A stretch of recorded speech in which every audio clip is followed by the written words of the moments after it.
बाजवा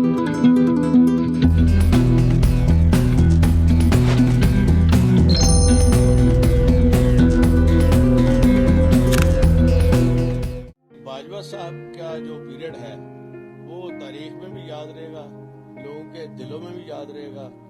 सबसे बड़ा जो उनका काम था रद्दुल फसाद में, जितनी दहशत गर्दी जहाँ मुल्क में हो रही थी, क्या स्वात एरिया, क्या ट्राइबल एरिया, क्या वो सारा पूरा इलाका वजीरिस्तान का, वाना का इलाका, बाजवा साहब ने खुद बैठ के वहाँ मेहनत की और जाते रहे और टीटीपी के जो दहशत गर्द है उनको ख़त्म किया। और अल्हम्दुलिल्लाह आज वो इलाका पुरसकून है, खैबर पख्तूनख्वा पुरसकून है। और जब ज़लज़ला आया उस वक्त भी ये इन्होंने काम किया। फिर ख़ास तौर पे अब फ्लड देखें, पंजाब में फ्लड आया, आर्मी पहुंच गई, और सिंध में तो काम ही किसी ने नहीं किया सिवाय आर्मी। और जो सबसे बुरा किस्म का फ्लड आया खैबर पख्तूनख्वा में, वहाँ बाजवा साहब खुद पहुंचे।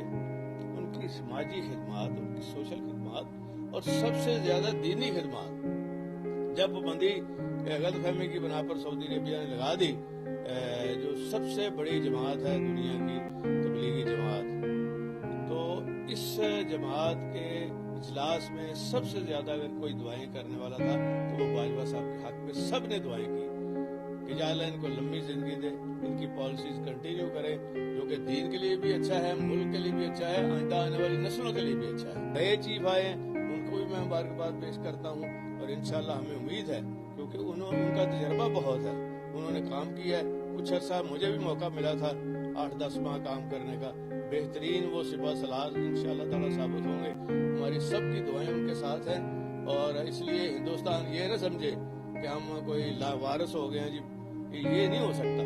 ये एक अदारा है हमारा, एक सिस्टम है, एक निज़ाम है, और दुनिया की सबसे बेहतरीन फौज अगर कोई है तो वो है पाकिस्तान की फौज। और उनकी नज़र होती है हर जगह पे, ख़ास तौर पे जो फॉरेन पॉलिसी के हवाले से भी नज़र होती है और पाकिस्तान के एक एक कोने के ऊपर नज़र होती है उनकी। इसलिए इंशाअल्लाह ताला अल्लाह ताला की मदद से पाकिस्तान कोई आंच नहीं आने देंगे नए आर्मी की।